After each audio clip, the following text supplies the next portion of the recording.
la page 7,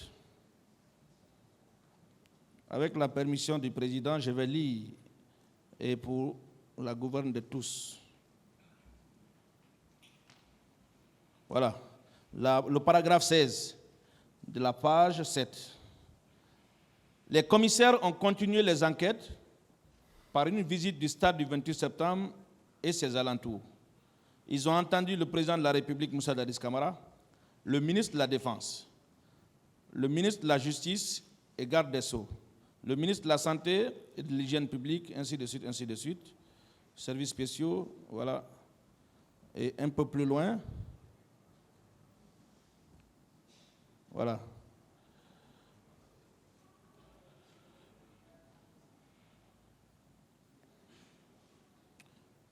Un peu plus loin, il est clairement relevé ceci.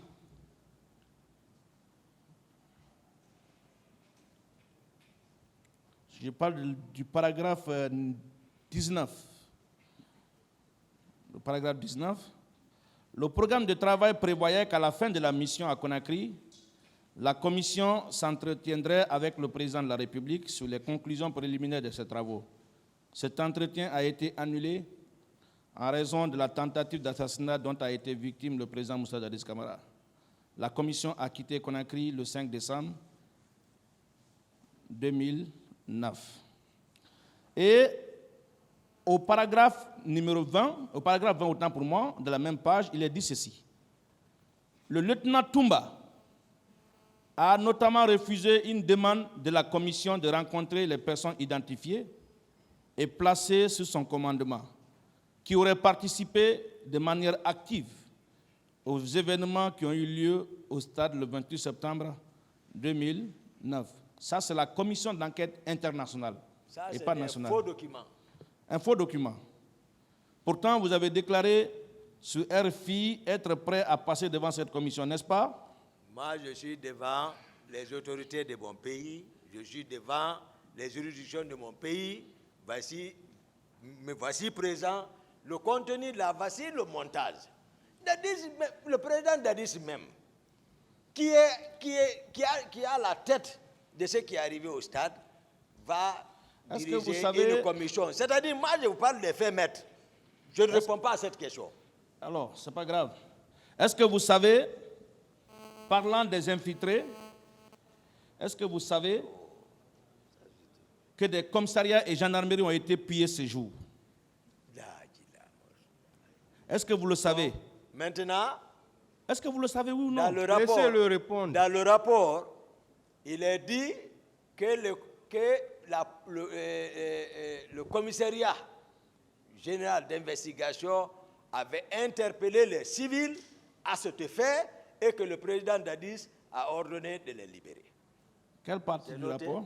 Non, il y en a. Moi j'ai dit, ils vont vous les présenter. S'il vous plaît, maître, laissez-le parler. Il n'y a pas de sous-question. Laissez-le parler. Maintenant, le président Dadis, tel qu'on fait savoir ici, parce que c'était un montage, tout, il est qui pour libérer quelqu'un devant la justice? Il était qui pour libérer quelqu'un? Même la fonction qu'il occupait. Arrêter les gens.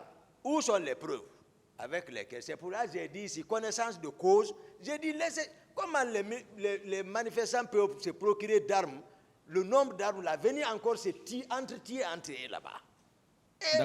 D'accord. Non. Est-ce que vous pouvez fournir au tribunal le rapport dans lequel il est dit que le président Moussa Dadis a libéré des civils qui auraient été interpellés dans ce cadre? Hein? Est-ce que vous pouvez fournir ce rapport-là? Oui, il y a le rapport. Oui. Non, je pose la question à l'accusé. Ou bien alors on me fait savoir pour que je puisse voir. Passez-le si vous avez un acte. Voilà. Je lis. Voilà. Le directeur général, Amadou Talibé Diallo. Quelle page? Voilà, on dit, au cours de ces événements, quelle page? les Moi, je veux services... savoir. Monsieur le Président, je veux lire au même titre que vous. Dernière page du rapport de la direction centrale de la police judiciaire. Au cours de ces événements, les services de la compagnie mobile d'intervention et de sécurité, CMSI et CMIS, les commissariats centraux ont procédé à l'interpellation de 40 manifestants violents.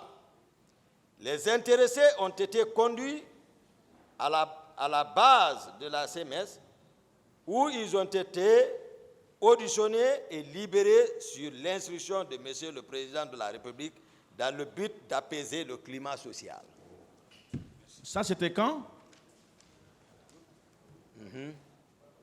J'ai besoin de voir ce rapport et l'exploiter le moment venu. D'autres questions? Voilà. Je vous parle voir la partie. Donc, voilà, c'est tout est monté. Alors, monsieur Diakité, j'ai ici en face de moi un rapport établi par le commissariat central de Dixine qui date du 28 septembre 2009. Avec la permission du tribunal, je vais lire juste, je crois c'est la deuxième page, oui.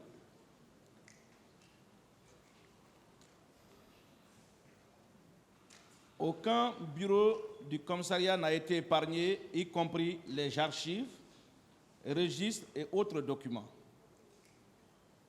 Le sinistre porte sur les armes, les matériels et mobiliers de bureau, ainsi que sur les véhicules, motos et biens personnels. Armes, 5 PMAK, dont 3 calcinés, 9 SKS. Vous connaissez ce que c'est SKS? J'ai répondu à cette question, maître. 20 menottes, 7 mousquetons, 8 carabines 44, 15 téléphones, 4 boucliers, 3 fusils à pompe autant pour moi, 4 cougars. Savez-vous que ces matériels ont été emportés par des manifestants? Le savez-vous? Moi, je ne sais pas ça. J'ai répondu à cette question. Je rappelle également la page 33, le paragraphe 149 du rapport de la commission d'enquête internationale. Ceci est demandé votre réaction. 2 civils, l'un sierra-léonais et l'autre guinéen, qui ont été arrêtés par les gendarmes du commandant Tcheboro, ont été entendus par la commission. Ils affirment avoir été recrutés par un militant proche d'un leader politique pour, moyennant paiement, se rendre au stade le 28 septembre en uniforme des bérets rouges et avec des armes. Qu'en dites-vous? C'est le colonel Tcheboro qui les avait arrêtés? Ce n'est pas le colonel Tcheboro, je parle ici. Je parle des gens qui ont été arrêtés. On parle ici de 2 civils, dont un Léonais et un Guinéen, qui ont été arrêtés par les gendarmes du commandant Tcheboro et qui ont été entendus par la commission. Où ils sont partis? Oui, je pose la question. C'est pas, moi, je ne sais pas. Parce que là, vous déclarez ici qu'il y avait des civils, des infiltrés. Non, moi, je n'ai pas dit ça. Vous ne pensez pas que vous aviez certainement confondu ces éléments reconnus ici par le rapport de la commission d'enquête internationale à ce que vous qualifiez de recrues de Kalea? Je ne réponds pas à cette question. Pourtant, la réponse est à votre niveau. Non, maître. Bien. Alors, revenant, je suis vers la fin. Merci. Revenant sur le mode de transport par lequel vous aviez exfiltré, disons, certains leaders du stade. Vous avez déclaré que vous avez donné des coups de pied et quand vous menaciez, les gens reculaient. Les bérets rouges qui étaient là vous respectaient. N'est-ce pas la preuve que vous étiez familier avec les hommes qui étaient au stade? J'ai répondu à cette question. N'est-ce pas la preuve que c'est vous qui les avez conduits là? J'ai répondu à cette question.